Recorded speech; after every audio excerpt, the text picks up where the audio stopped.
Steven Tyler, totally in deep now. He is being taken to court on the grounds of sexual assault of a minor.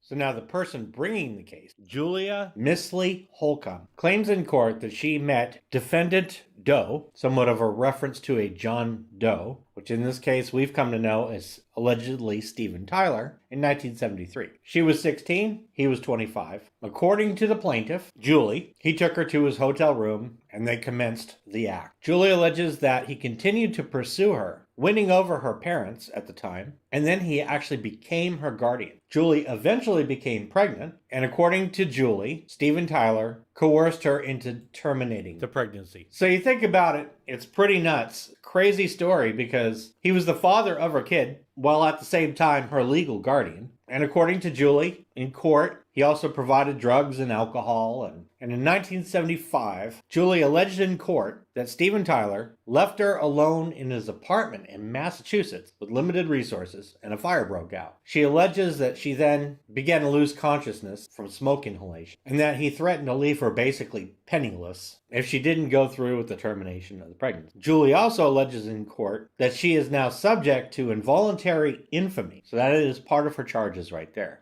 And she cites a lot of other physical, mental, and emotional effects that came up due to what had happened with Steven. Now, a lot of people may be left thinking, well, all this is alleged. But you know what? It's interesting because I happen to have gotten this book a long time ago. Let's get on some lights. It's a hard read. It really wasn't that well written, but I found it amusing back in the day. I mean, it's amazing how people talk, but the thing is that now something like that comes up in court during these days, and he's really not making a great case for himself, which I'm about to prove right here. He said, I was so in love, I almost took a teen bride. I went and slept at her parents' house for a couple of nights, and her parents fell in love with me. Signed papers over to me to have custody, so I wouldn't get arrested if I took her out of state. I took her on tour with me. My sweetie. That was her. I lived with her for 3 years. She was a sweet, mysterious creature, very smart, and she knew what she liked and what I liked. We took baths together. She wore skirts with no panties. We did it on the red eye from LA to Boston, that kind of stuff. All the things that guys dream about. He goes on saying that they made love in public and private, tried positions with the Kama Sutra that the Kama Sutra has yet to come up with. If this guy's even going to try to make a case for himself, he is entirely screwed. That's why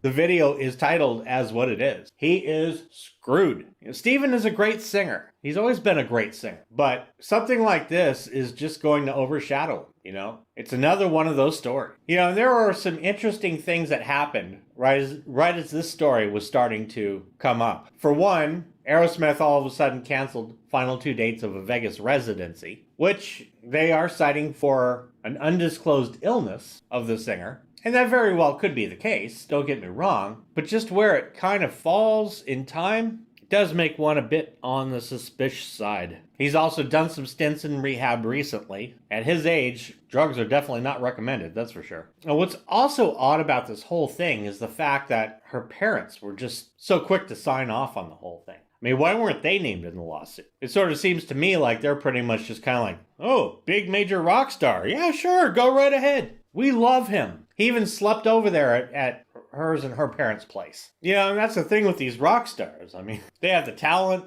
They're friggin' great at what they do. Highly celebrated, highly successful. Everything is just great for them. Then that thing in their pants is kind of like, hey, let's go over there. And bam, sure enough, it screws them up entirely. Steven is screwed. So in the book, he goes on, that sweet girl used to recite poetry and constantly sing songs to me like my mother did when she put me to sleep. It was an inspiration to my heart. One of the songs she taught me was We Are Siamese, which I'm sure you'll all remember from the movie Lady and the Tramp. Like I said, so sweet, not like me. But at the end of the tour, I brought her home to Boston. We got on well for a while. We were best friends and did everything together. She even knew how to mow a lawn. That impressed me. Now he says there's a picture of us in People magazine sitting on my tractor. And there they are. This is looking like them on the tractor back in the day.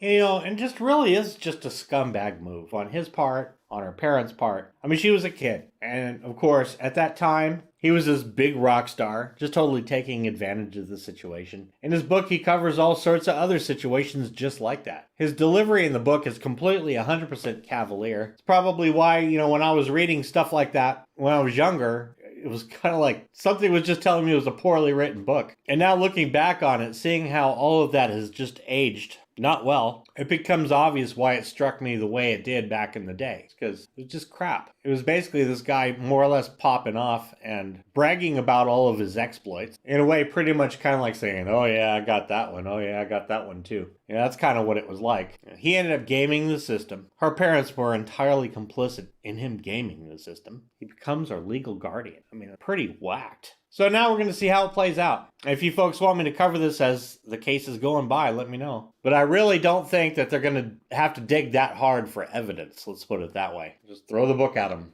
Anyways, I want to thank you for watching. Make sure you like and subscribe. You are now in the family.